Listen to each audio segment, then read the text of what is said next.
22절입니다. 제가 한 절씩 보면서 말씀을 좀 나누도록 하겠습니다. 어떤 사람이 주께 와서 이르되 선생님이여 내가 무슨 선한 일을 하여야 영생을 얻으리까? 여기서 이 어떤 사람은 부자 청년입니다. 부자 청년이고 부자 청년 정도만 아니라 정말 깨끗하게 멋있게 본인 세상에 있는 나도 죄 안 짓고 살았다 할 정도로 스탠다드한 그런 청년을 이야기하고 있습니다. 17절에 보시면 예수께서 이르시되 어찌하여 선한 일을 내게 묻느냐? 선한 이는 오직 한 분이시니라. 네가 생명에 들어가려면 계명들을 지키라. 이 사람이 청년이 물어보는 거죠. 어떻게 하면 내가 선해질 수 있고 선한 일을 할 수 있고 선한 곳에 들어갈 수 있겠는가? 여기서 지금 선은이라고 하는 것은 이름하여 뭔가 지금 이 사람이 가지고 있는 것에 육신적으로는 다 채워져 있는데 좀 허무한 게 있는 겁니다. 이 사람 자체에 공허한 마음들이 있는 거죠. 나는 가질 거 다 갖고 있고 또 열심히 최선을 다해서 살고 있는데 왜 이렇게 나는 이렇게 뭔가 마음 한구석에 허전하고 뭔가 이렇게 풀리지 않은 해결하지 못한 것 같은 것이 있을까라고 계속 궁금해하다가 예수님께 질문을 하는 겁니다. 그래서 이제 예수님이 그래 네가 지금 선을 이야기하느냐 그러면서 한번 딱 질문을 던져보는 거죠. 그럼 네가 계명들을 한번 지켜봐라 라고 이제 먼저 1차적으로 이야기합니다.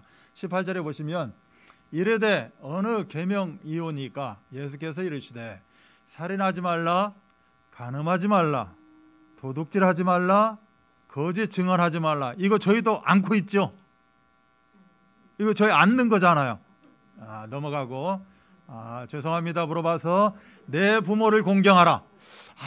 이거는 아무리 잘해도 걸리는 것 같은데. 내 이웃을 내 자신과 같이 사랑하라. 이건 더 걸리는 것 같은데. 하신 것이니라. 20절에 보면 그 청년이 이르되 너무 멋있어요. 이 모든 것을 내가 지켰사온데. 다 지켰다는 겁니다. 돈도 많지 인물도 잘생겼지. 장애인이란 말 없으니까 어찌됐건. 자, 그리고 정말 스탠다드예요. 이거 지키는 것 중에 한두 개는 조금 깨름직한데 그래도 당당하게 나는 다 지켰다는 겁니다. 아직도 무엇이 그런 부족합니까? 자기가 부족하다는 거예요. 그 말을 예수님이 이야기할 때 네 계명들을 지켜라.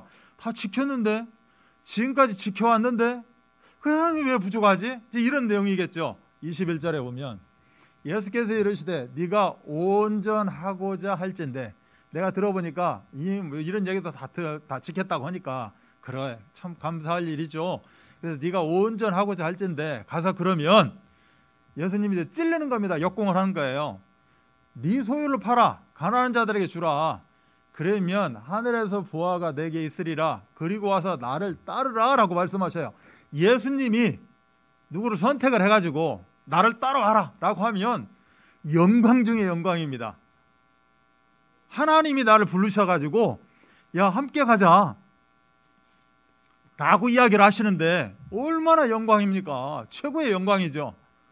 그런데 이 청년은 뭐라고 합니까? 22절에 보면 그 청년이 재물이 많음으로 이 말씀을 듣고 근심하여 가니라 라고 이야기하고 있는 거예요. 나는 있을 거 있고 지킬 거 있고 다 지켰는데 지금 마음에 뭐가 들어와 있어요? 허증이 들어와 있어요. 뭔가 우울하기도 하고 경우에 따라서는 뭔가 외롭고 쓸쓸하기도 하고 나 돈으로 해볼 거 다 하고 있는데 뭔가 좀 그래. 그러니까 예수님을 찾아온 거죠. 그래서 결론이 즉슨 인간에게는 육만 있지 않다. 이런 내용이 굉장히 강하게 대표하고 있습니다. 내가 아무리 육신적으로 모든 걸 다 갖출 거 갖췄어도 영적으로 채워지지 않으면 뭔가를 찾게 돼 있다는 거예요. 그래서 어느 학자 말대로 하나님은 인간에게 인간 속에 영혼 속에 공허라는 걸 집어넣었다는 겁니다. 공허하다는 거예요. 그 공허를 집어넣고 싶어서 집어넣은 게 아니고 그 공허로 표현되고 있는 그 자리가 어떤 자리냐? 하나님의 자리입니다. 우리 하나님이 앉아 계시는 자리, 그 자리를 집어넣었다는 거죠. 근데 하나님이 빠져 있으니, 하나님이 안 앉아 있으니 그 자리가 비어 있다는 거예요. 그래서 공허한 거예요. 근데 그걸 학자는 파스칼은 하나님이 인간에게 공허함을 집어넣었다라고 이야기를 했죠. 그 공허함은 하나님이 아니면 안 채워진다라는 겁니다. 그래서 하나님이 그 자리, 본인의 자리에 딱 앉으셔야 문제가 해결이 되어지는 거죠, 결론은. 그래서 이렇게 해도 이 사람이 다 지켰다고 하니, 그래서 예수님이 말씀하시기를, 그래, 그러면 좋다, 내가 너의 모든 것을 채워줄 테니까 그러면 네가 한번 버려봐라 라고 이야기하는 겁니다. 재물을 버려봐라, 그리고 나를 따르라 했을 때 선택을 못했다는 겁니다. 그래서 선택이 이처럼 굉장히 중요한 거죠. 우리가 영과 육을 가지고 있는, 참으로 너무나도 하나님께 감사해야 될 존재들이에요. 영만 있는 것도 아니고 육만 있는 것도 아니고 영과 육을 다 갖고 있습니다. 영만 있어요? 귀신이죠. 육만 있어요? 동물이에요. 동물도 여러분 보세요. 모양 정말로 개나 뭐 고양이 할 것 없이 요새는 너무 많이 키워가지고 이쁘게 그냥 그렇게 데리고 다닙니다. 동물도 사람도 흙으로 만들었습니다. 그래서 동물도 마찬가지고 사람도 마찬가지고 흙으로 돌아가게 됩니다. 그래서 동물들도 보면 낙골당이라는 게 있어요. 요새 보면 참 기가 막힙니다. 아무튼 최대한대로 뭐 종합병원도 있고 다 있는데 흙으로 만들었어요. 근데 동물에게 없는 것이 우리 인간에게는 있죠. 그게 영입니다. 파스칼이 이야기하기를 고양이에게, 강아지에게 하나님이 공허의 자리를 심어놨다라고 말한 게 아니고 인간에게 이야기했다는 겁니다. 그리고 그래서 인간은 영과 육으로 나눠져 있고 분리되는 걸 보고 죽음이라고 하고 있고, 분리돼서 하나님 인간을 흙으로 만들었기에 흙으로 돌아가는 거고, 영은 이제 하나님 앞에 가는 거죠. 가서 이제 심판을 받게 된다. 성경은 이렇게 이야기를 합니다. 그래서 결론은 우리가 육이 있을 때, 육을 가지고 있을 때 내 이 허무한 자리, 하나님이 와서 앉아야 될 그 자리에 하나님을 앉혀야 된다. 이 하나님을 앉히는 작업을 하지 않고는 우리가 영과 혼이 분리되었을 때는 이미 때는 늦으리가 되어진다라고 이야기하는 겁니다. 아무리 내가 가진 게 최고로 배불리 가지고 있어도 오늘 이 청년처럼 허한 구석, 허한 자리는 있게 되어 있다라는 것이 지금 성경에서 이야기하고 있습니다. 인생을 다 살고 그것이 만약 최종적으로 가서 헛수고였다면 과연 어떻게 될까라는 것을 한번 생각해 보야 됩니다. 뭐 갈 때까지 가지, 뭐 죽어봐야 알지, 뭐 이렇게 이야기도 할 수 있겠지만, 그러나 지금 시점에서 한번 생각해 보는 거죠. 나는 참 열심히 살았는데, 난 최고로 살았는데, 마지막 정말 우리가 언제 갈지는 모르지만 안다라고 했을 때 마지막 그 시간표가 왔는데 이것이 인생이었나? 내가 여기를 들어가려고 이렇게 내가 다른 박질 쳐왔나? 라고 할 때는 이미 때는 늦으리가 되어진다. 그래서 그때 가서는 아무도 보상해 줄 수 없는 그런 비참한 인생이 되어지고 막을 내릴 수밖에 없다. 그래서 구원을 발견하기 전까지는 이런 삶이 계속되어질 수밖에 없습니다. 그래서 우리가 구원을 선물로 받는 그런 귀한 응답의 시간이 제일 축복의 시간이다라고 할 수 있겠죠. 청년이 이 질문을 하죠. 예수님에게 내가 도대체 뭘 지켜야 됩니까? 라고 했을 때 이 뭘 지키면, 이것을 지키면 내가 구원을 얻는다라고 생각을 했다는 거예요. 근데 그것 자체가 잘못됐다는 거죠. 한마디로 이 청년은 영생을 소원했지만, 구원을 원했지만 진짜 구원이 무엇인지 모르고 던진 질문이라는 겁니다. 이 부자 청년이 원했던 그 구원, 뭔가 나의 허증을 채워줄 뭔가 영생, 이게 잘못 알고 있었다는 거예요. 개념을.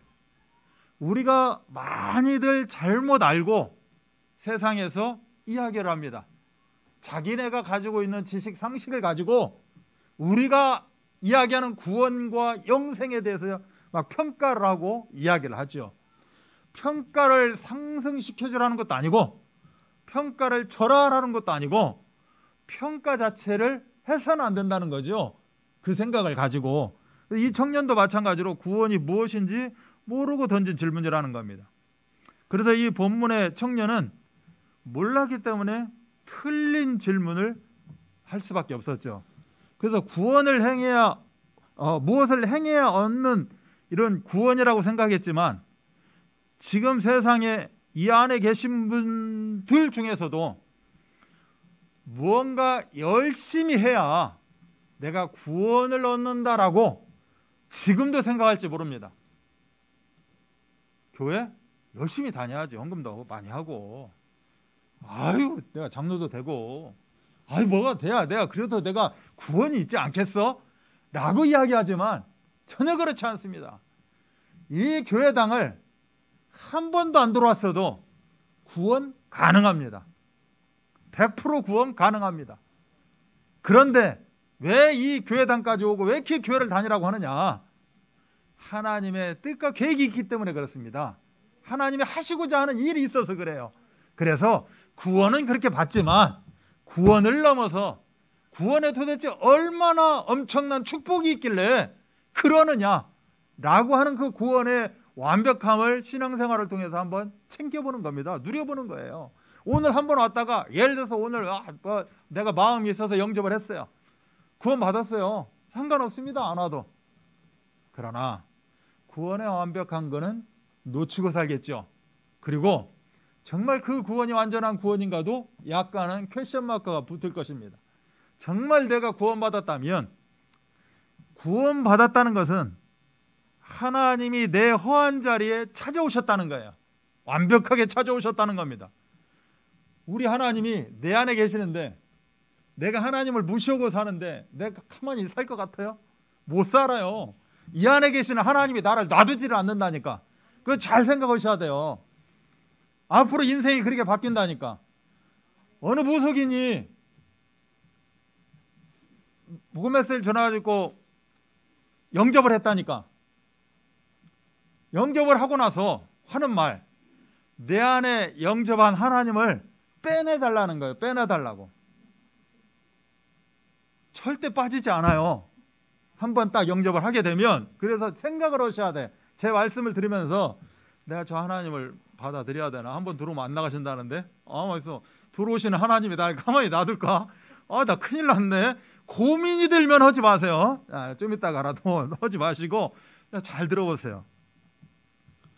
예수님은 율법이나 다 지켜라고 이렇게 말씀을 하시죠. 이것은 교회 다니지만 답을 못 얻고 사는 사람들의 모습인 거예요. 뭐를 지키고 뭘 하면 성경을 500도 읽으면 100도 읽으면 나 뭐 되겠지? 결코 되는 거 없어요. 머리만 그냥 복잡해지는 거지 결코 되는 거 없습니다. 복음 없이 열심히 사는 것이 다인 줄 아는 불신자들의 모습, 100% 답이 없는 인생을 지금 이야기하고 있는 거죠. 결론은 하나님이 빠져있는 그 사람들의 삶, 자기들이 아무리 열심히 공부한다고 하지만 제가 그분들 앞에 가서는 이런 이야기 안 해요. 당신 참 무지합니다 이런 말 안 하는데 무지한 거예요. 몰라서 그런 거예요. 몰라서.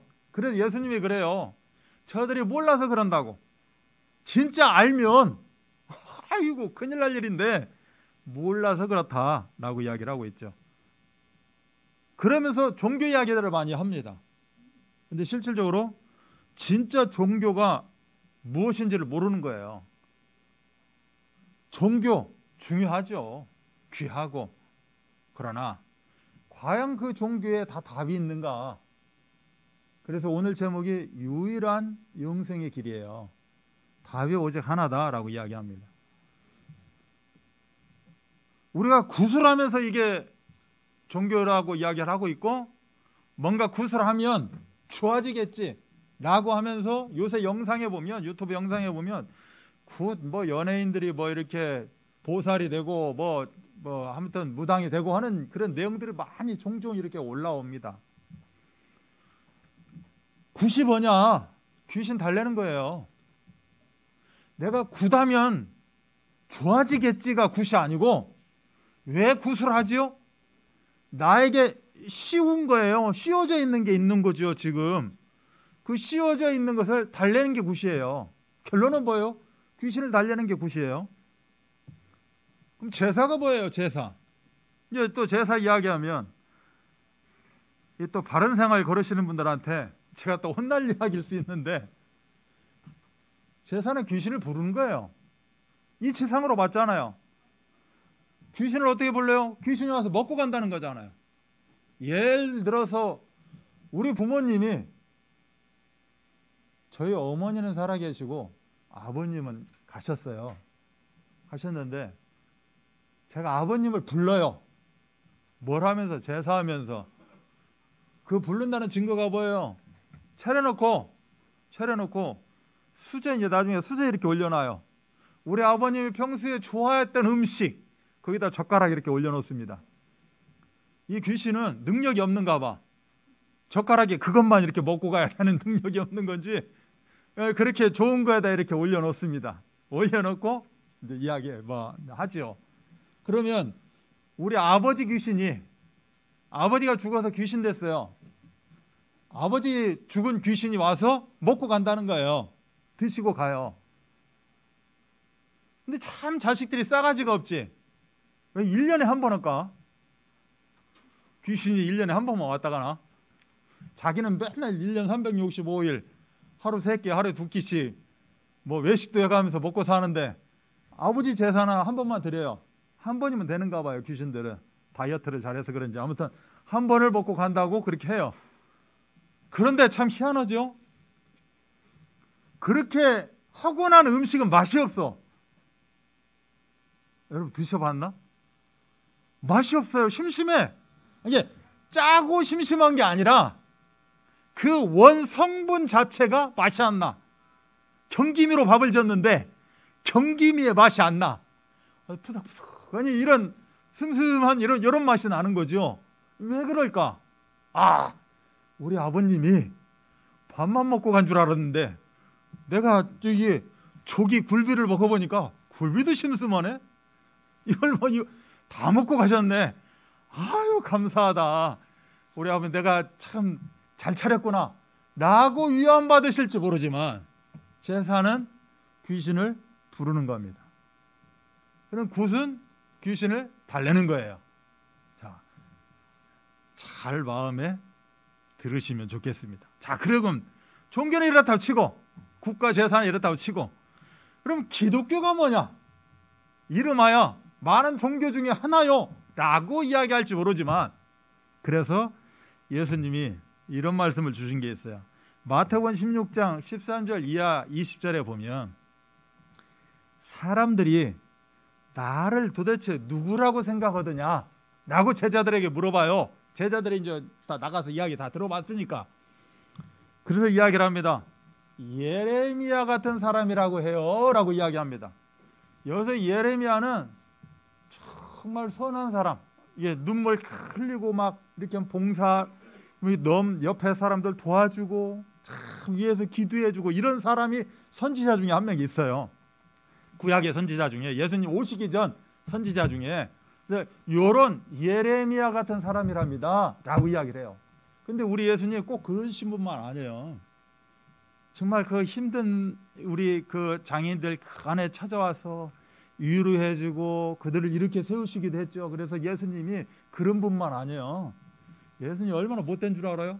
이 사탄아 물러가라! 라고 하기도 한다니까. 제자들한테 막 독사의 자식들 하라고도 이야기를 하고 있고, 엄청 막 희한한 좀 아무튼 성격이 그래요. 예레미야라고 생각을 해요. 사람들이 하고 이야기합니다. 어떤 사람 엘리야라고 그래요. 안진뱅이가 일어나고 막 그 귀신 들렸던 3살로 묶여 있는 군대 귀신 들린 자가 막 깨어나기도 하고 일어나기도 하고 하니까, 이야 능력의 선지자라고 이야기를 합니다. 세례 요한이라고 그래요. 착한 일 하고 다니고 좋은 말씀 주고 다니고 뭐 이런 그리고 사회에 대해서 막 정의를 내세우는 사람들 있잖아요. 지금도 사회에 대해서 막 정의를 내세우는 사람들이 있습니다. 이런 사람들 중에 하나입니다라고 또 이야기를 해요. 이렇게 이야기하는데 예수님이 다시 역으로 질문합니다. 제자들에게. 그럼 너희들은 나를 3년 동안 따라다니면서 같이 동거동락하지 않았느냐? 너희들은 나를 누구라고 생각하냐? 그러면 저 세상 사람들 말고.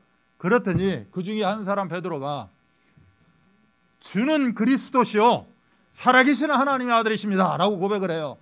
자, 이 고백 한번 다 해보겠습니다. 시작. 주는 그리스도시요 살아계신 하나님의 아들이십니다. 당신은 주님이에요. 주님. 당신은 그리스도예요. 제가 그리스도 설명할 겁니다. 당신은 하나님의 아들 독생자 예수 그리스도라고 이야기합니다. 그러니 예수님이 뭐라고 그래요? 그래 누구야? 그래 바요나 시몬아 네가 복이 있다. 이것을 알게 한 이는 네가 스스로 지금 고백한 것 같지만 절대 그렇지 않고 네 영을 주관하는 하늘 아버지께서 너의 입술을 통해서 고백하게 하신 것이다. 그렇게 했다는 것을 바로 마태복음 17장 가면 또 나타나요. 이상한 이야기를 합니다. 또 그렇게 고백했던 사람이 이상한 이야기를 해요. 그러니까 그 이상한 이야기를 하고 있는 베드로를 향해서 주는 그리스도시요 살아계신 하나님의 아들이십니다. 이 고백은 이 세상 어디 가서도 찾아볼 수 없는 최고의 고백이에요. 하나님이 막 뒤로 넘어질 고백입니다. 너무 좋아서 펄쩍펄쩍 뛸 고백이 주는 그리스도시요 살아계신 하나님의 아들이십니다예요. 즉 예수님은 그리스도예요. 예수님은 죽어있는 게 아니라 지금 살아서 나와 함께 역사하고 있습니다. 나를 인도하시고 나를 축복하십니다 라고 하는 고백이에요. 근데 이 고백을 했던 사람이 다음날 이 고백을 했던 사람이 오전에 고백했는데 오후에 또 반대되는 이야기를 하고 있는 거죠. 인본적인 이야기를 또 하고 있어요. 세상적인 이야기를. 그러니까 예수님이 뭐라고 그래요? 이 사탄아 물러가라 라고 이야기합니다. 이게 그 베드로가 사탄이 아니라 베드로를 또 확 잡아버렸다는 거죠. 사탄이라는 세력이. 그래서 그 사탄을 향해서 예수 그리스도 이름으로 떠나가라 라고 이야기하는 겁니다. 제가 지금 잠깐 이야기하는 중에 사실은 우리 인생이 살면서 모든 게 다 들어가 있는 겁니다. 그럼 결론은 뭐예요? 예수 그리스도예요. 예수는 빼고 예수 들으면 내가 스트레스 받아요. 빼자고요. 빼. 예수는 빼. 예수는 구원자라는데 나 구원 안 받아. 좋아. 자, 빼. 그러면 그리스도는 붙잡으셔야 돼.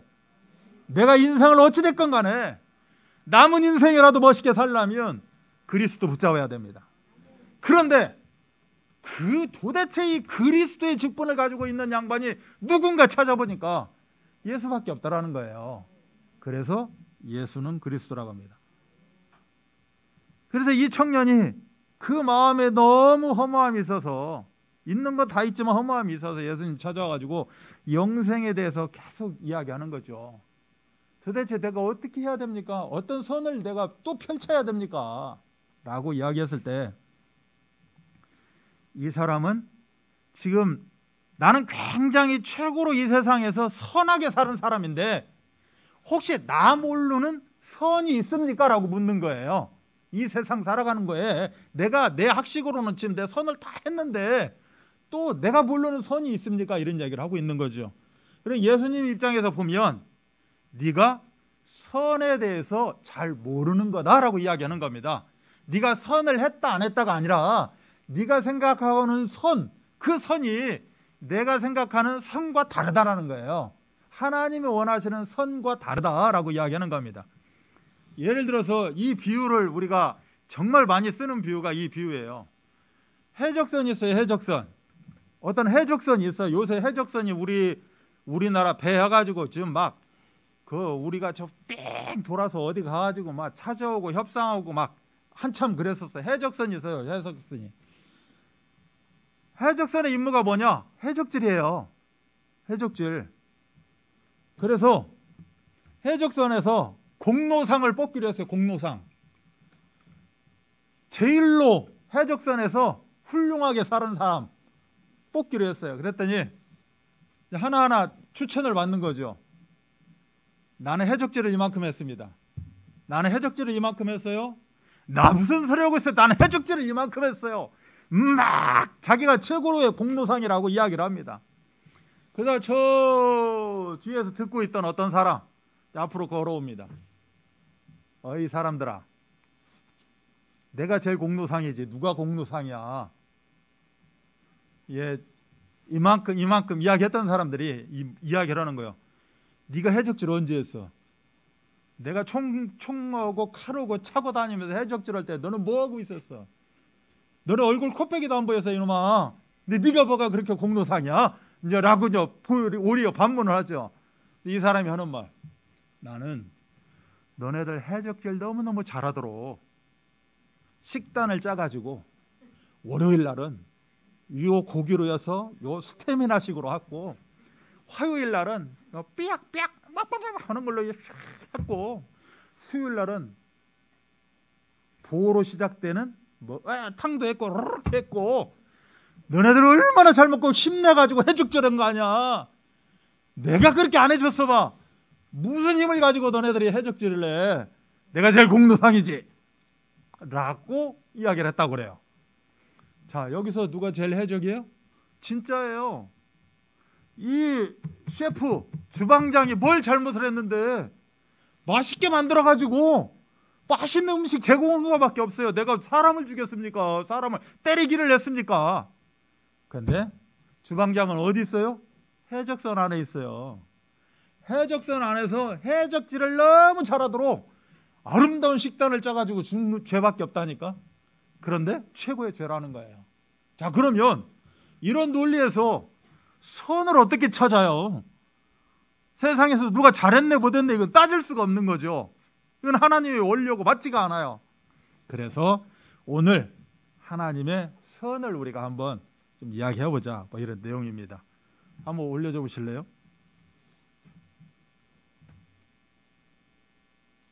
자, 이제 이건 백지입니다. 이 백지에 제가 이제 직접 그려야 되는데 바쁘니까 한번 그림을 가보도록 하겠습니다. 오늘 제목이 뭐였어요? 유일한 영생의 길이에요.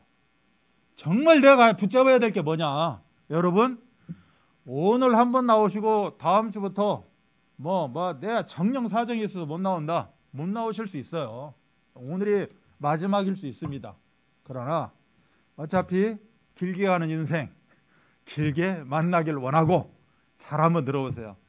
자, 유일한 영생의 길인데 옆에 보니까 볼 것을 보는 눈이 있어야 된다라고 이야기를 하고 있죠.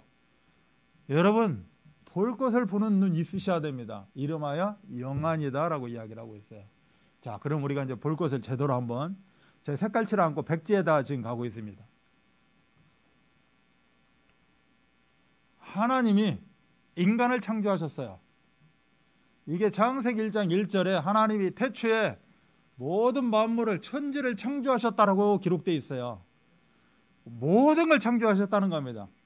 어디서 진화돼서 나온 게 아니라, 뭐가 핵이 분열돼서 나온 게 아니고, 공기 중에 물방울이 어떻게 돼서 나온 게 아니고, 화학적인 것이 아니라 하나님이 직접 손수 창조하셨다라고 이야기를 하고 있어요. 모든 것을 창조하시고, 비록 피조물이지만 모든 창조물 중에 하나님과 같은 하나님의 형상 가진 자를 창조하셨어요. 그게 바로 인간이라는 겁니다. 창세기 2장 7절이라고 기록되어 있는데 이렇게 읽어요. 창세기 2장 7절. 이 땡땡7은 창세기 2장 7절에 보면 하나님이 가지고 있는 기운을, 흙으로 만든, 동물도 흙으로 만들었지만 사람도 흙으로 만든 그 코에 하나님의 기운을 불어넣어 주신 겁니다. 이름하여 생기를 불어넣어줘서 생명, 살아있는 생명체, 하나님과 소통되어지는 하나님의 형상 가진 자로 하나님은 만들으셨다라고 이야기하고 있어요. 만든 걸로 끝난 게 아니라 이 인간에게 뭘 주셨냐? 창세기 1장 27절에 보니까 하나님 형상 가진 하나님 자녀로 만드신 겁니다. 말하자면 신분이에요. 우리 인간들의 신분이 뭐냐? 하나님 자녀가 되어야 맞는 거예요. 그러나 인간이 태어나면서 하나님을 알고 태어난 사람들이 하나도 없어요. 그 이야기는 나오겠지만, 그래서 태어났지만 태어난 이후에 2차 저차에서 다 그런 여정 속에 하나님을 만나는 사람들이 있고, 그냥 흘러 지나가는 사람들, 하나님이 작전 가운데 택한 자들이 있는가 하면 하나님이 버린 자들도 있어요. 이걸 보고 유기라고 하는데 버려진 자도 있는 겁니다. 최종적으로 가면. 그래서 궁극적으로 하나님이 하나님 자녀로 왜 함께하기 위해서 하나님이 천지를 창조하시고 외로웠던가 봐요. 그래서 인간을 창조하셨습니다. 그래서 함께하기를 원했어요.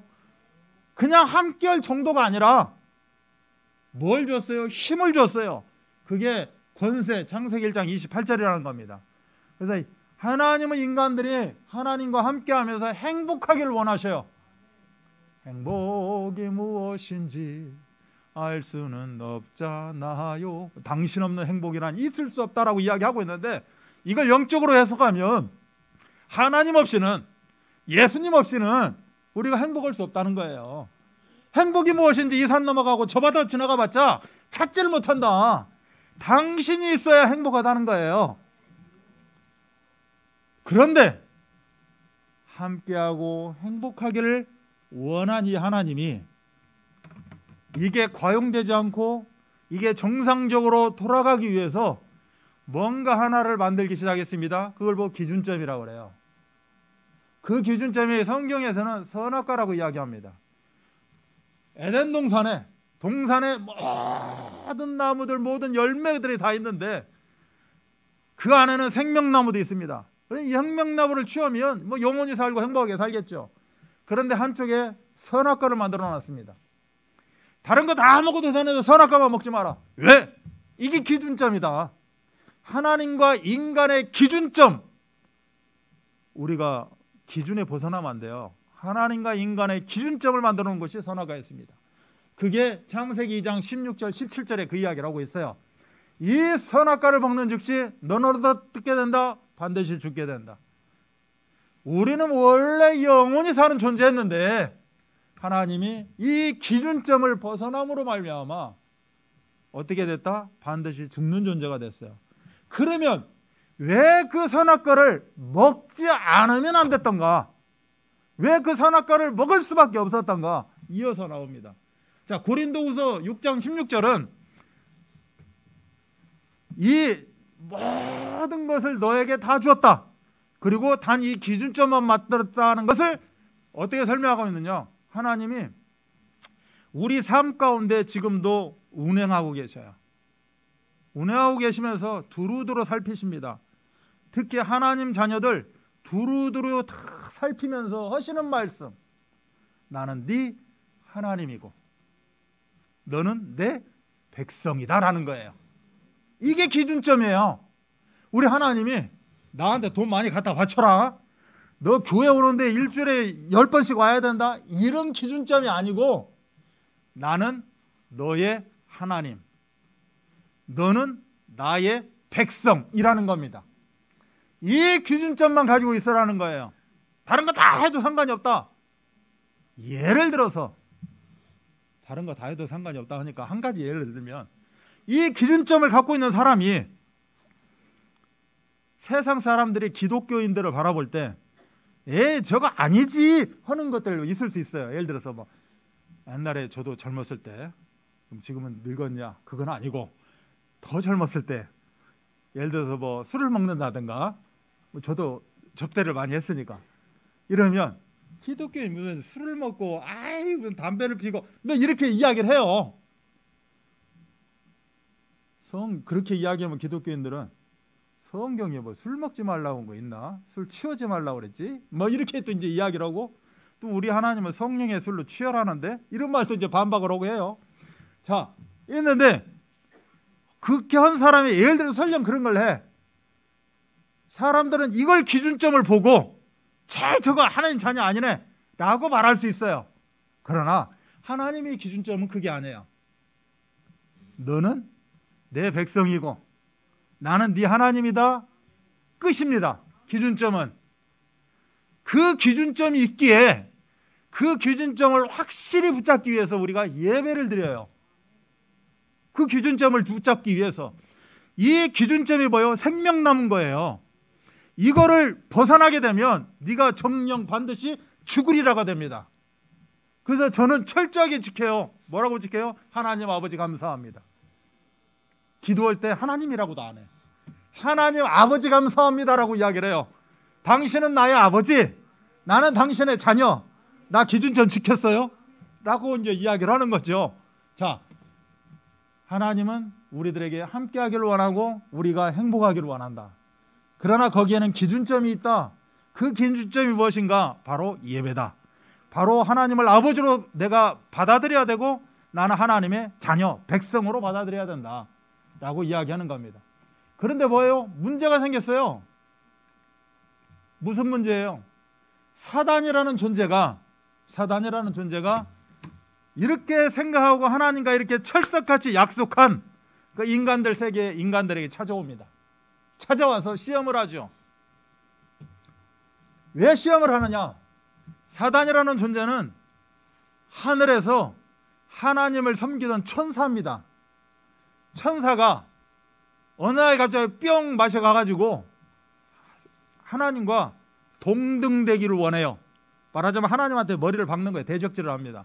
그러다 쫓겨났어요. 공중으로. 쫓겨나서 뭐를 찾아왔어요? 인간들을 세계를 찾아온 겁니다. 사단이라는 존재는 기준점도 명확하게 알고 있고 하나님 인간을 왜 창조했는지도 정확히 알고 있고 함께하고 행복하도록 창조했다는 것도 너무너무 잘 알고 있는 사탄이라는 존재예요. 사탄이라는 존재가 인간에게 찾아와서 톡 내뱉습니다. 뭐라고 내뱉어요? 기준점? 기준점 같은 소리하고 앉았네. 언제 기준점 이야기해야 돼? 딱 찔르는 동시에 휘청합니다. 그러면서 뭐가 돼요? 눈이 가려지기 시작하는 거죠.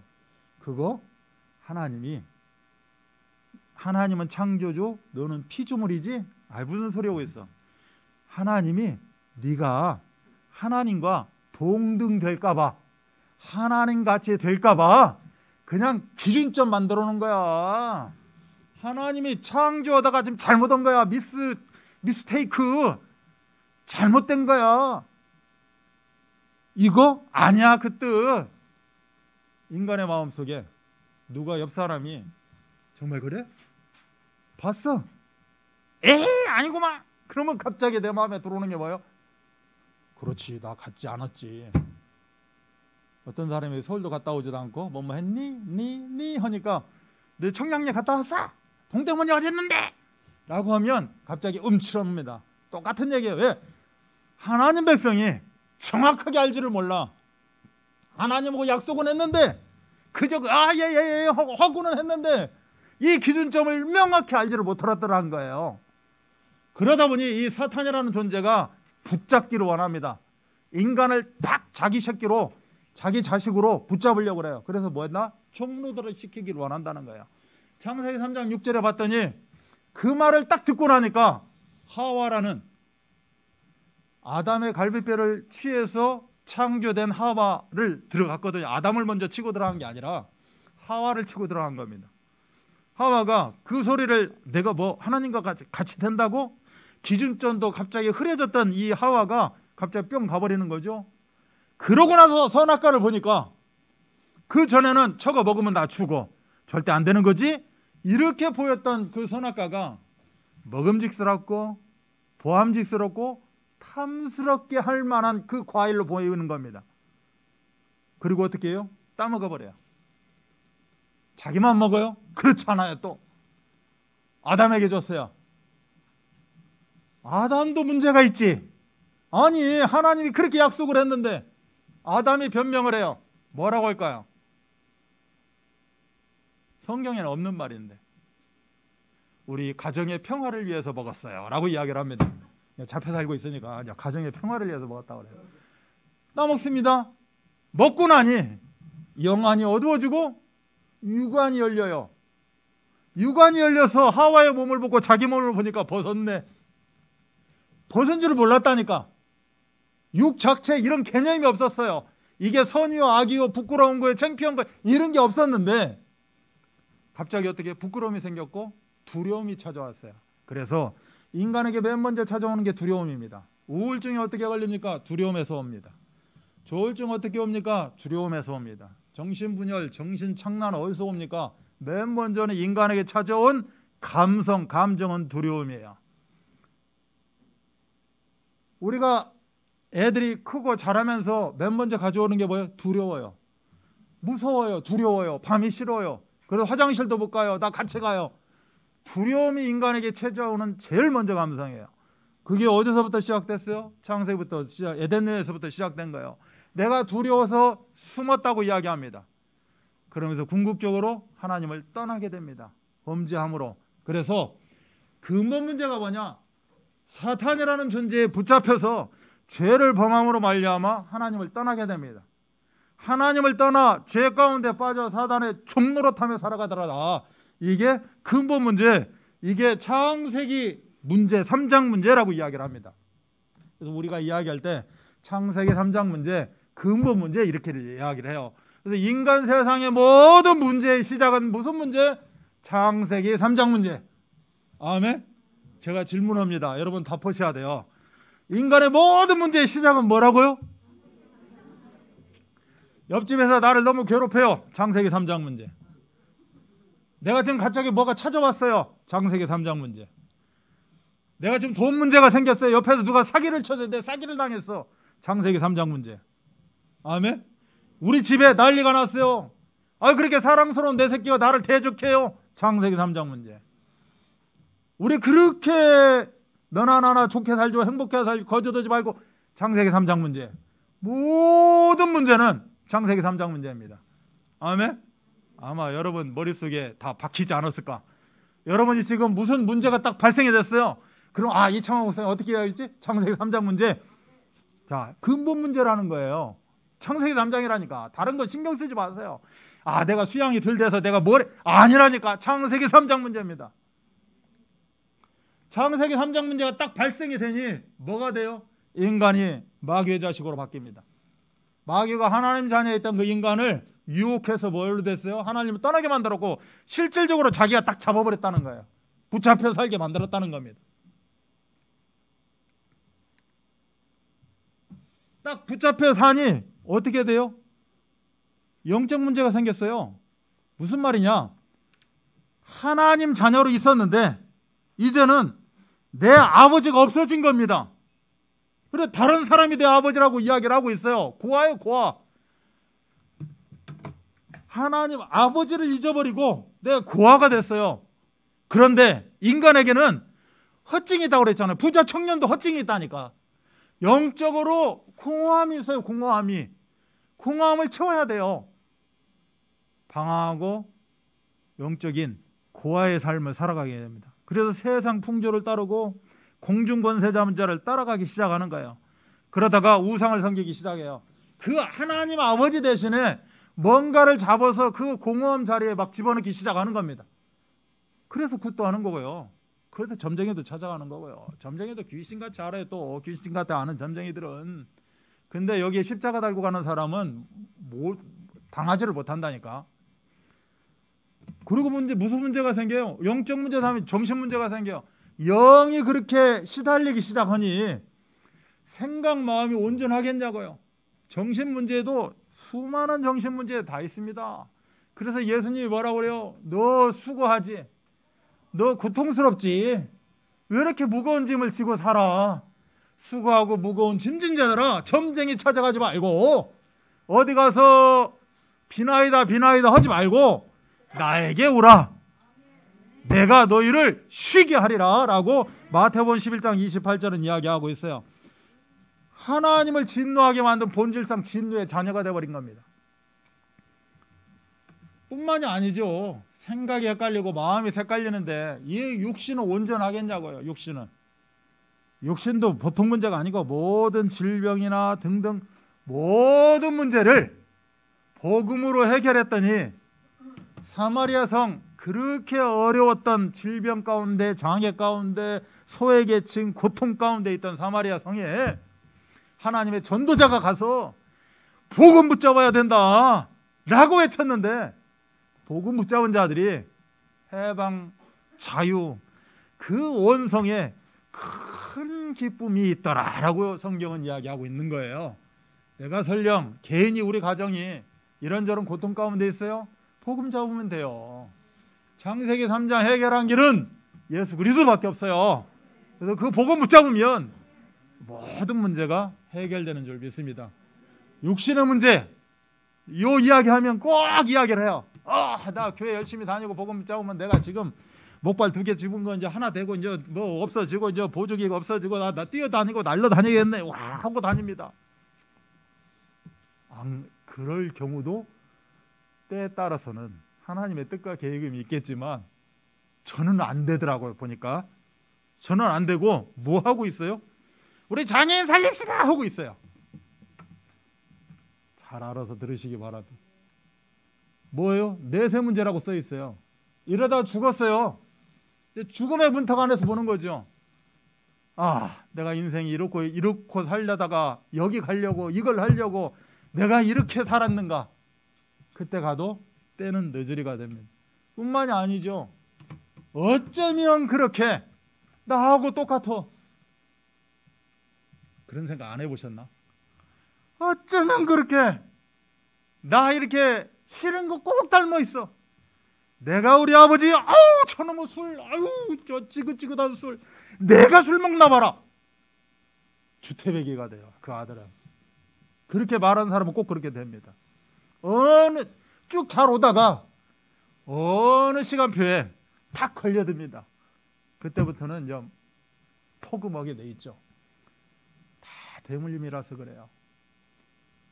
아빠하고 엄마가 만나서 자녀가 나옵니다. 육신적으로 얼굴이 닮았네, 발가락이 닮았네, 뭐 열심히 찾아요.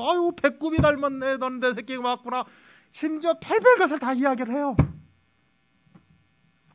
속에 영적인 거 다 닮았고요, 정신세계 닮았고요, 다 함께 다 닮아서 나옵니다. 그래서 처녀 총각들이 결혼하기 전에 믿는 자들은 영적인 거 끊어내려고 정말로 하나님과 싸웁니다. 그리고 결혼하려고. 그래도 어쩌면 그 새끼가 꼭 나를 그렇게 닮았는지 몰라요. 그 싫은 거, 내가 생각해도 싫은 거, 근데 내 새끼가 하고 있다니까. 이걸 보고 후대 문제라고 합니다. 이걸 보고 영적인 대물림이다 라고 이야기를 하고 있어요. 그래서 인간들이 해결해 보기 위해서 모든 방법을 쓰죠. 그래서 종교를 찾아갑니다.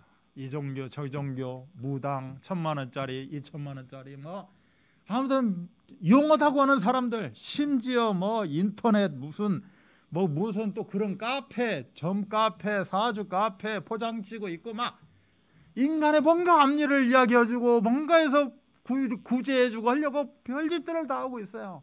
그러나 성경은 안 된다라고 이야기합니다. 오직 예수 그리스도 이름 외에는 다른 이름을 구원으로 인도하는 이름이 없다. 영생으로 인도하는 이름이 없다. 그래서 유일한 영생의 길, 예수 그리스도에 대해서 이야기를 합니다.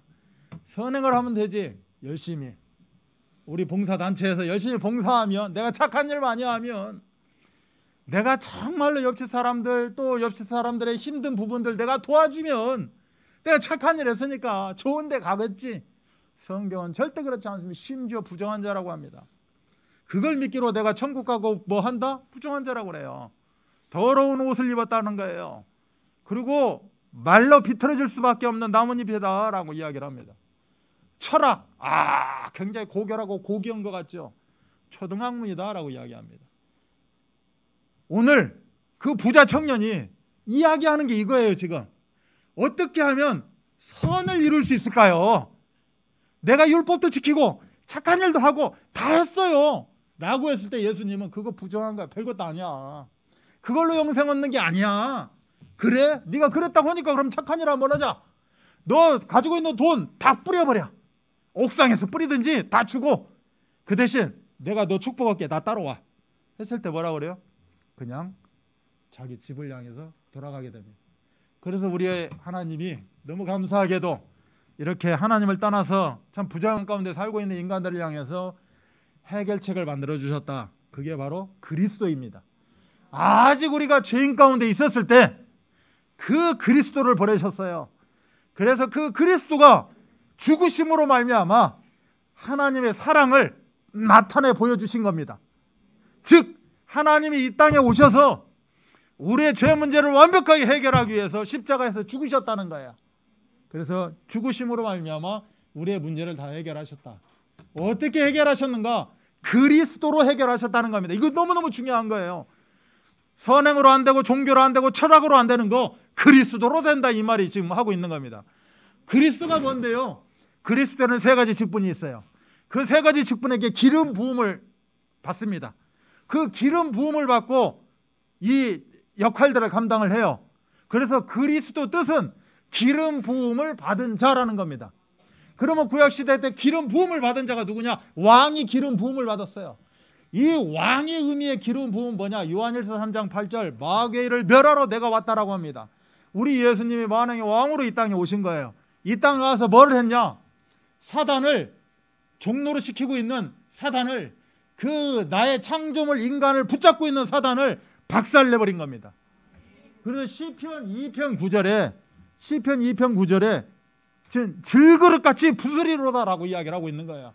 너네가 힘이 있어? 사단 네가 뭐 어쩌?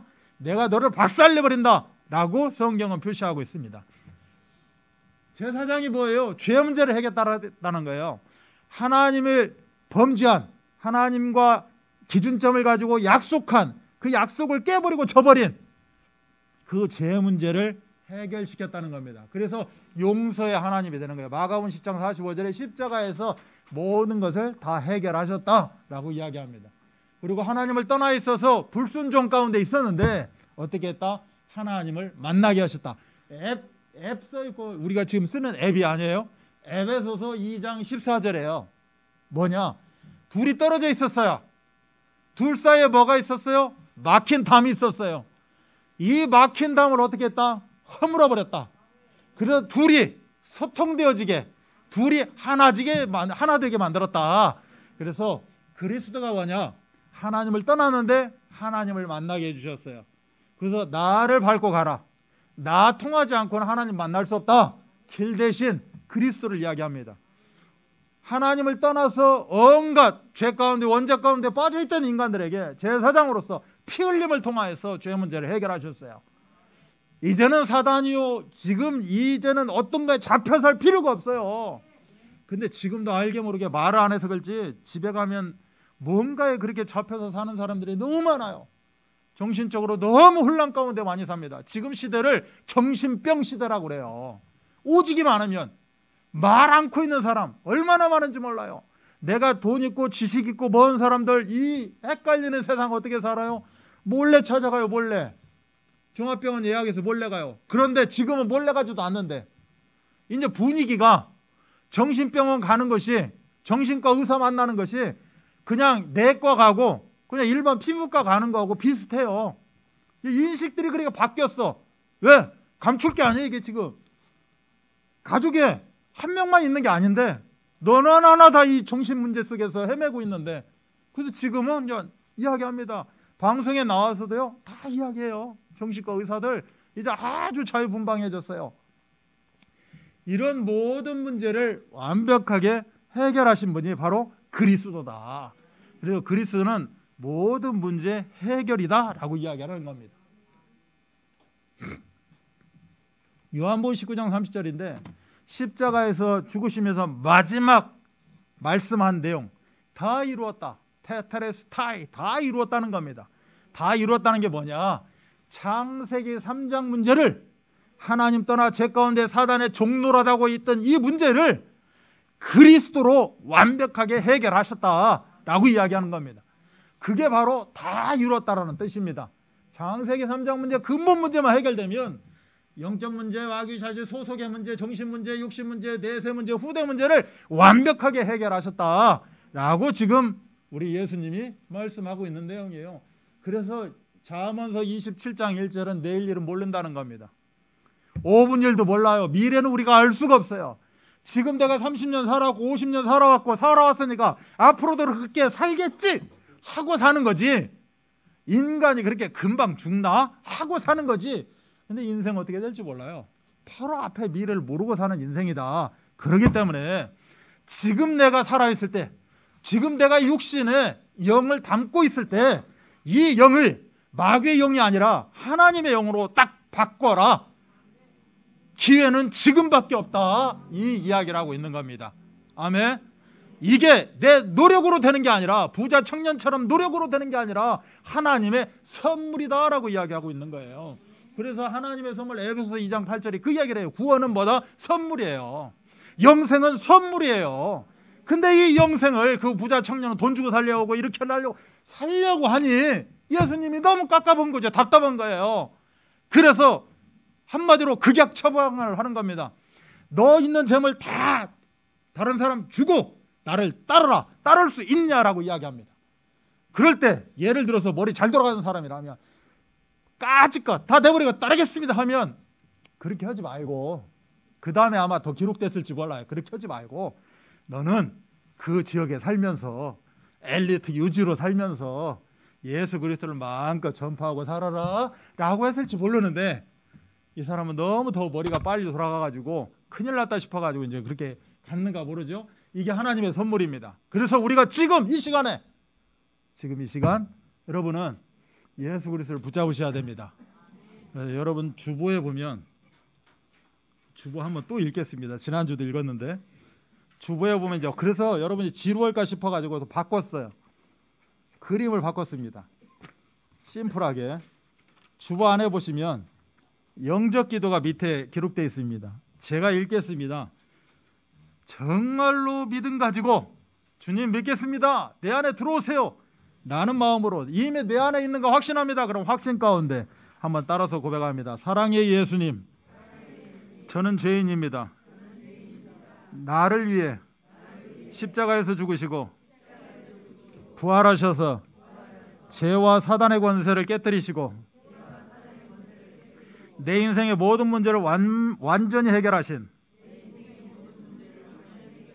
예수님을 지금 이 시간 나의 구주로 영접합니다. 내 안에 오셔서 영원히 나를 다스려 주시고 하나님의 자녀된 축복을 누리며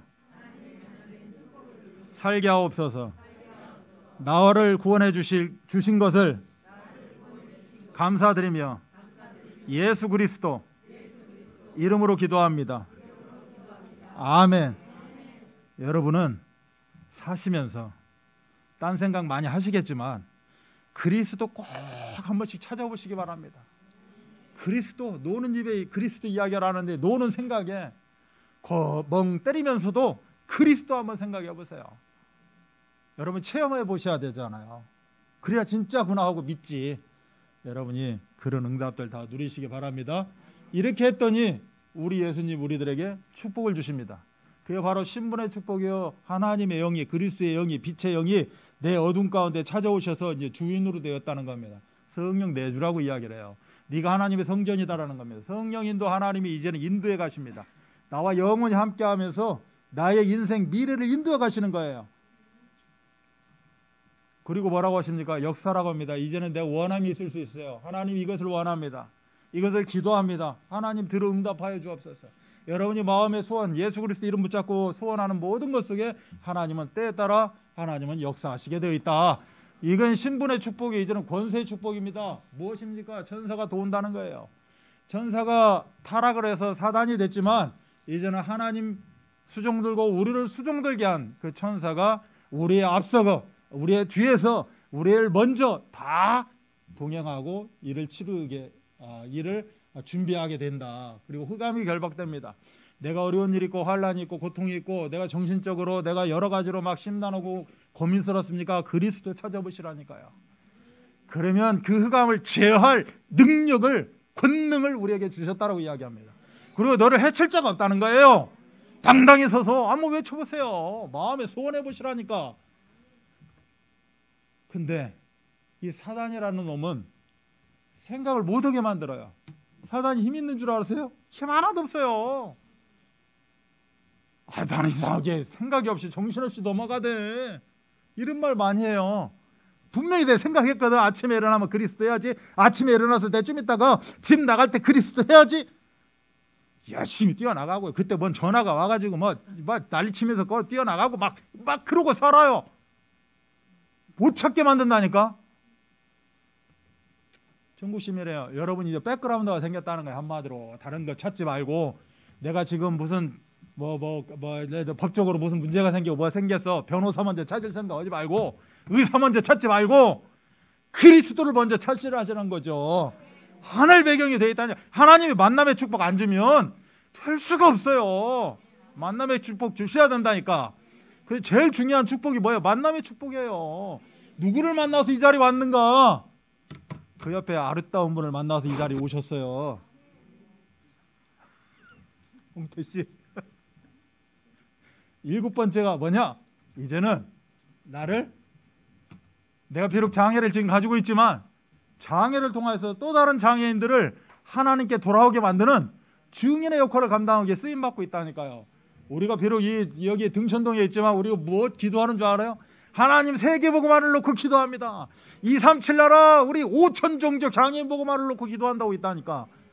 다른 사람들이 보면 웃지요. 아유, 이 동네 복음화나 잘해라. 이렇게 비아냥거리는 사람은 그 소리 해요. 꼭 동네 사람도 죽고 있는데 세계 선교 같은 소리 하고 있는데 이 소리 한다니까. 꼭 빈먹은 사람들은. 우리가 그런 꿈 못 꿔요? 하나님 우리한테 주셨는데. 그래서 인생의 이제 마지막으로 우선순위가 나옵니다. 자, 내가 영접을 했다면 우선순위가 뭐가 되느냐? 나를 방해하는 것들하고는 작별 인사를 잘해야 된다라는 것이 이제 오늘 메시지예요. 빠이빠이, 그래, 안녕, 다음에 봐. 그러고 이제 안 만나시면 되고, 끊으시라고, 절제하시라고. 나를 그렇게 몰고 가는 것들이 있다니까. 예를 들어서 나 빨간색만 보면 담배 생각난다. 빨간색 아예 없애버리세요. 옷도 없애고. 노란색 보니까 뭔 생각이 나더라. 누구 만나면 꼭 이상하게 엮여가지고 어떻게 막걸리 한 잔이라도 먹고 오고, 어디 가서 이상하게 오다가 꼭 넘어지고. 하여튼 뭔가 이상해. 저 사람만 만나면 일단은 만나지 마세요. 내가 그리스도 충만해지면 만나시라고. 뭐로 만나? 복음 전하러 만나야 돼 이제 그때는. 그래서 예배 성공은 삶의 시작이 되는 것이다. 예배 성공은 영적 건강이요 변화와 성장이 되어지는 것이다. 예배 성공은 모든 것의 성공이요, 예배 성공은 내가 하나님 자녀로, 예를 들어 그 부자에게 다 버리고 나를 따라와라 아멘 하고 가는 게 절대 제자입니다. 하나님이 나를 부르신다면 내가 아멘 하고 따라가겠습니다. 하나님이 나한테 말씀하옵소서 종이 듣겠나이다. 오른쪽에 그물을 치라고요? 예, 오른쪽에 그물을 치겠습니다. 이게 절대 제자입니다. 아멘. 손해보는 것 같아요? 절대 손해보지 않습니다. 체험하시고 경험하셔서 큰 응답 되시기 바랍니다. 그런데 이 사단이라는 사씨는 여러분들 예배 못 드리게 만드는 겁니다. 어쩌면 꼭 그 시간에 꼭 뭐 하게 만듭니다. 실컷 있다가 꼭 그때 만나세요. 근데 나는 믿음도 올라오지도 않고 그냥 아리송인데 어떻게 해요? 그동안에 정분이 있지. 또 가는 거지. 하나님 알아서 하시겠죠. 이제 가는 거죠. 또 이게 인생의 우선순위, 내가 뭘 먼저 해야 될 것인가, 이거를 절대 놓치면 안 됩니다. 이 사단이라는 존재는 별별 방법을 다 동원해서 여러분들을 신앙에서 도태되고 교회에서 도태되고, 여러분 예배 드리다가 한 주 예배 안 드려보세요. 교회 잘 나오다 한 주 안 와봐. 뭐 한 주째 형돼요. 뭐 우습지요? 아니에요. 그 다음 주에 교회 나오기가 얼마나 어색한지 몰라요. 그렇게 만든다니까. 나는 괜찮은데 내 생각을 그렇게 만들어요. 누가 아무도 그런 사람 없는데 내가 오늘 가면 어쩌겠지? 그러다 한 주 또 못 가와. 2주 못 가, 3주 못 가면 이제 방학인갑다 하고 방학해버려요. 그리고 어느 날 또 두 손 들고 찾아오죠. 누가 옆집에서 또 뭔 이야기해요. 그럼 또 갑니다. 우리나라 기독교인이 점점 줄어들어요. 그런데 숫자적으로 보면 얼마나 많은지 몰라. 왜 많냐? 드림교회 딱 와서 등록을 하고 이렇게 다니다가 또 뭐에 말에 씌어가지고 또 다른 데가 드량교회를 가가지고 또 등록을 하고 어디를 가서 또 드센교회를 갑니다. 그렇게 많대요. 혹시 여기 그런 분 있으셨다면 오늘로서 끝내시라고. 끝내시고 드림교회에서 어차피 전 교회는 하나가 돼야 되는 겁니다. 다 지 생각들에 쌓여가지고 이상한 논리 가운데 있어서 그렇지, 하나님의 원리는 내 교회예요. 그래서 하나의 공동체 교회가 되어야 맞는 거예요. 그래서 하나의 공동체가 되기 위해서는 성경의 핵심 예수 그리스도 붙잡고 가요. 우리가 다 하나 돼요? 하나 안 돼요. 2002년 월드컵 할 때 따당 땅땅 할 때만 하나 됐죠. 그 다음에 바로 그 다음 날부터 무슨 당이 어쩌고 뭐가 떴고 전라도 경상도 싸운다니까. 절대 하나 될 수 없어요. 하나 되는 방법, 강단을 통해서 하나 되면 됩니다. 예수 그리스도 통해서 하나 되면 됩니다. 그 예수 그리스도 유일한 영생의 길 예수 그리스도. 그래서 예수 그리스도의 안경을 오늘 다 여러분 맞히셨으니까 끼우시고 복음의 눈을 가지고 볼 것을 보면서 승리하는 그런 응답들 다 누리시기 바랍니다. 하나님 아버지 감사합니다. 저희들에게 유일한 영생의 길에 대해서 말씀 주셨습니다. 우리가 이제부터는 정말로 볼 것을 보면서 살아가게 하여 주옵소서. 그래서 오직 그리스도, 안전한 선한 그리스도, 내 일평의 그리스도, 24시 그리스도를 통해서 시작하게 하시고, 그리스도를 통해서 성공을 체험케 하시고, 그리스도를 통해서 만남이 있게 하시고, 그리스도를 통해서 모든 것이 이루어지는 역사가 있게 하여 주옵소서. 감사를 드리며 예수 그리스도를 맞따라 기도하옵나이다. 아멘. 우리 찬송 하나 부르시면서 늦었지만 또 혹시 준비하신 예물들이 있으면 하나님께 드리는 시간을 갖도록 하겠습니다. 나 이제 주님의 새 생명 얻은 몸, 우리 불러보도록 하겠습니다. 나 이제 주님의 새 생명 얻은 몸, 옛것은 지나고 새 사람이로다. 그 생명 내 맘에 강같이 흐르고, 그 사랑 내게서 해같이 빛난다. 영생을 누리며 주 안에 살리라. 오늘도 내일도 주 함께 살리라. 주 안에 감추인 새 생명 얻으니, 이전에 쫓은 것 이제는 값없다. 하늘의 은혜와 평화를 맛보니, 찬송과 기도로 주 함께 살리라. 영생을 누리며 주 안에 살리라. 오늘도 내일도 주 함께 살리라. 산천도 조목도 새 것이 되었고, 죄인도 원수도 친구로 변한다. 새 생명 얻은 자 영생을 누리니, 주님을 모신 마음 새 하늘이로다. 영생을 누리며 주 안에 살리라. 오늘도 내일도 주 함께 살리라. 주 따라가는 길 험하고 멀어도 찬송을 부르며 뒤따라가리라. 나 주를 모시고 영원히 살리라.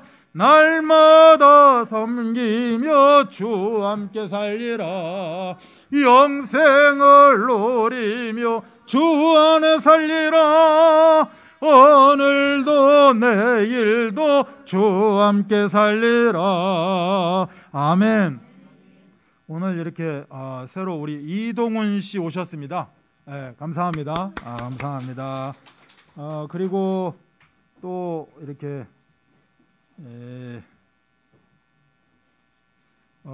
한홍택 씨 오셨는데, 한홍택 씨는 우리 저번에 장애인 주간에 초청돼서 오셨고, 이번에 우리가 재초청 이렇게 했으면 좋겠다 다들 그래갖고 또 함께 이렇게 오셨습니다. 감사합니다. 멀리서 오셨어요. 감사합니다. 멀리서 오셨어도 계속 오실 줄 믿습니다. 말씀이 없으시네. 자, 넘어가고, 자, 우리 앞에 김보범 씨 오셨어요. 김보범 씨도 저번에 장애인 주간에 오셨는데 또 오늘 이렇게 재초청돼서 이렇게 오시게 됐습니다. 가양동 식구입니다. 한홍택 씨, 아까 저만 보았어요. 계속 오신다는 뜻으로 알고 있겠습니다. 또 대답이 없네. 자, 저기 우리 저 뒤에 정분석 씨 오셨어요. 우리 정부서 어머니도 지난 장애인 주간에 오셨다가 오늘 또 이렇게 재초청돼서 한번 오셨습니다. 그 다음에 우리 또 같이 오셨던 조경숙 씨도 계셔요. 예, 아멘 하신 분입니다. 우리 가양동에서 자주 얼굴로 뵀는데 큰 이렇게 축복의 시간 되시고 함께하기를 바랍니다. 우리 저기 김광현 씨 오셨어요. 저 멀리 부천에서 오셨습니다. 감사합니다. 축복 누리시기 바랍니다. 우리 또 정옥순 씨, 그 오셨네. 멀리서 오셨네. 방화동에서 왔어요. 예. 방화동 얼마나 먼 줄 알아요? 와, 방화동 가려면 마음 먹고 가야 돼요. 자, 우리 저기 이분도 멀리서 오셨네. 1, 2, 3, 4, 5, 6, 7, 8 9단지에서 오셨네. 와, 최재영 씨 왔어요. 감사합니다. 9단지에서 왔어요. 9단지 맨 앞에 있어요. 자, 그리고 이렇게 오셨습니다. 또 내가 소개 안 해드린 분 있나요?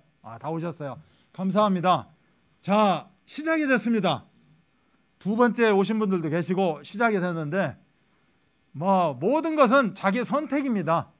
그러나 올바른 선택하시라고 시간이 너무 오래 가버렸어요. 정말로 죄송합니다. 반에 끝냈어야 되는데 너무 이렇게 원래 이렇게 길게 안 해요. 30분에 끝나는 건데 혹시 안 오실까 싶어가지고 하다 보니까 했는데 앞으로 계속 이렇게 만나 뵀으면 좋겠습니다. 그래서 좀 더 예수 그리스도를 알아간 만큼 더 큰 응답들을 누리는 그런 여러분들의 인생 여정, 언약의 여정 되시길 바랍니다. 기도하겠습니다. 하나님 감사합니다. 오늘 이렇게 추총주일에 맞춰서 함께합니다. 지난주에도 함께 하셨고 또 오늘도 새롭게 함께 하시고 또 4월 18일 이렇게 장애인 주간에 함께 하셨는데 오늘 또 이렇게 재방문을 하셨습니다. 모두가 하나님의 성호를 찬양하는 그러한 귀한 하나님의 자녀로 쓰임받을 수 있도록 역사해 주옵시고 힘들고 귀찮고 어려운 것이 아니라 그리스도 하나만 붙잡으면 됩니다. 그리스도 하나 붙잡은 그 인생 여정 가운데 하나님이 알아서 책임지시고 하나님이 인도하시고 만날 자 만나게 하시고 하나님 필요를 채워주시고 그래서 하나님의 영광이 나타나는 이들의 모든 인생 여정 되어주도록 축복하여 주옵소서. 모든 문제를 해결하신 우리 구주 예수 그리스도의 은혜와 하나님의 사랑하심과 성령 역사하심이 유일한 영생의 길 언약 붙잡은 우리 귀한 성도들 머리머리 위에 오늘 처음으로 또 지난주 이어서 또한 주간 장애인 주간에 이어서 함께 하신 우리 귀한 새가족들 머리머리 위에 이들이 걸어가는 모든 인생 여정 언약의 여정 가운데 지금으로도 영원토록 함께 계실지어다. 아멘. 감사합니다. 축복합니다. 옆에 분